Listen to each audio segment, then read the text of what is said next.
Dollar bits.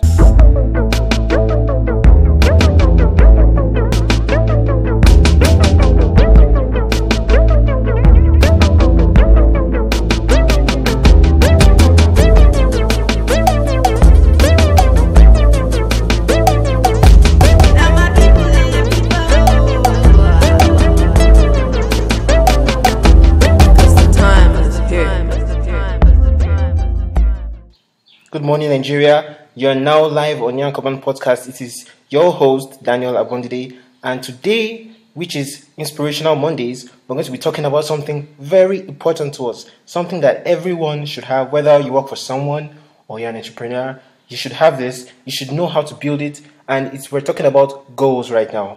Goals.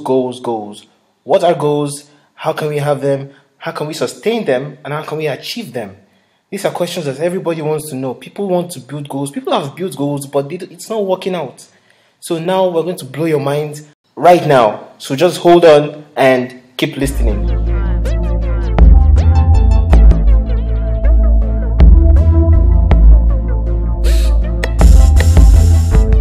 Welcome back to Young Caban Podcast. This is still Young Caban Podcast. And today we're going to be discussing 5 things and 5 very important rules that you need to accept, you need to put into your system, you need to turn into a habit when you want to create goals. Just 5 things. Very simple, very easy to learn. 5 things. Now we're going to start with the first one.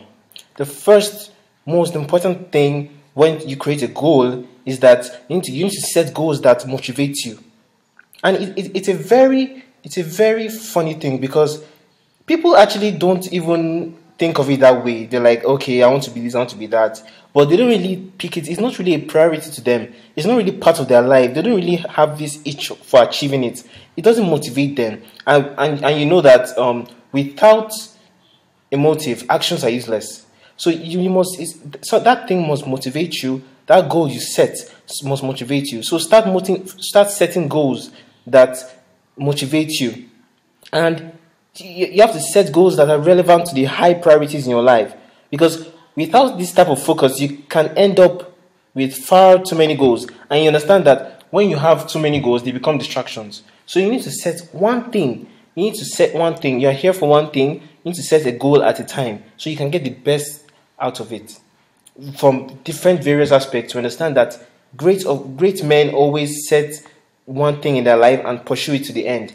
You see Steve Jobs, you see Bill Gates, you see Dangote, you see some very important people. They always set one thing. I'm trying to rush right now because we don't really have time. So this is supposed to be so I want to give a tip right now, and you have to make sure that your goal is motivating. You have to write it down. Why? Because if it has value to you, to make it valuable and important, you need to ask yourself questions. Do I really want this? Does it really wake me up every morning? And these are questions that you need to push back into yourself and question it. Do I really want this? Is this goal what I really want for my life? Does it motivate me? Can it keep me through hard times? That is one thing. That's number 1 point. Now, number 2, you need to set SMART goals. And of course, some of us might know that SMART stands for specific, measurable, attainable, relevant, and time-bound. I'm going to explain that later on.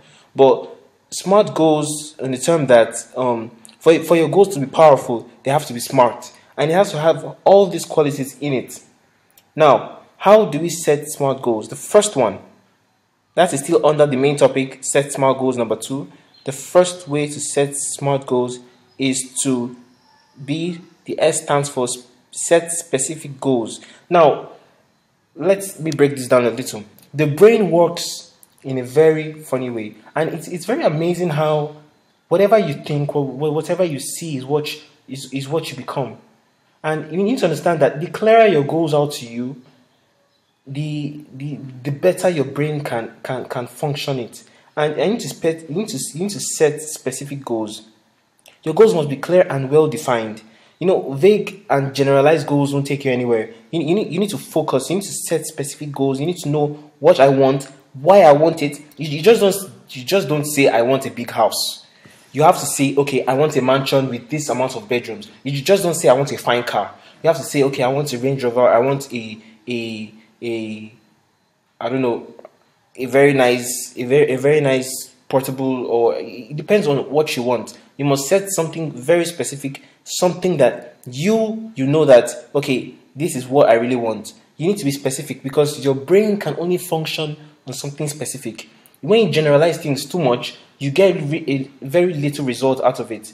You need to be very specific when you're setting your goals. Now we're moving to M, and M stands for measurable. Let me use this example. When you first go to the gym, you're kind of fat, you're kind of plumpy, and then you work out the first day, the second day, the third day. When your goals are measurable, you can let me say, calculate your success rate. When you go work out for like after 1 month, you climb the scale and you're like, oh my god, my weights are dropping. But if you don't have all those things, you won't be able to set your standard. You won't be able to set you won't be able to see that change. So you must be able to measure your goals. You must be able to measure, okay, I'm achieving something each day. So now the second one is measurable. The first one was specific, setting something clear. The second one now is measurable goals. Measurable goals. Your goals must be measurable. The third one is attainable goals. Most of us just create. It's not bad to have big dreams, dream big and start small. Okay, it's not bad to have big dreams, but you need to understand that when it comes to setting goals, you need to set something attainable. You need to set something that is reasonable. I'm not saying you should limit yourself and set lazy goals and set goals that won't motivate you. But you need to set goals that you know, okay, I can achieve this, but I can also push a little bit and I can still get that result. That is what I'm trying to do right now. You need to set attainable goals. Attainable goals. Goals that you can reach. Because when you set goals that are way, and even very irrelevant, you discover that you now lose confidence in yourself because you are not doing the right thing. And this is something a lot of people make a lot. They say, okay, think big. Oh, I want a mansion, I want this, I want that, I want a Ferrari. And you've not even gotten a first job. I mean, just think of how to take yourself from that first position upwards. Then think of how you can attain it. It's very heartbreaking when I see people that have so much to offer and they use this to sway themselves away from the main purpose and the main point. You need to set attainable goals that can be accomplished. And the next one right now is set relevant goals. Okay, when we talk about, I know you might be thinking, relevant in what sense? Like, what is he talking about? I have goals. Okay, when we're talking about relevant goals, I'm talking about something that is, don't sway from the point. Make sure it is you hit the nail on the wood. Make sure that you are very particular about what you want. It is actually what you want. Okay, goals should be relevant to the direction you want your life and career to take. So if you want to be a pilot now, you should be setting goals on how to climb high mountains to defeat fear of heights, or not to have any. You should be setting goals to be saving towards that accomplishment. Okay, you should be setting goals to be saving towards something big if you want to go towards the direction. What I'm just trying to say is that when you want to set a goal, you should be towards that. You should be facing the direction. It should be relevant to you at that point in time. So don't start setting goals of building a mansion when you have not even rented your first apartment.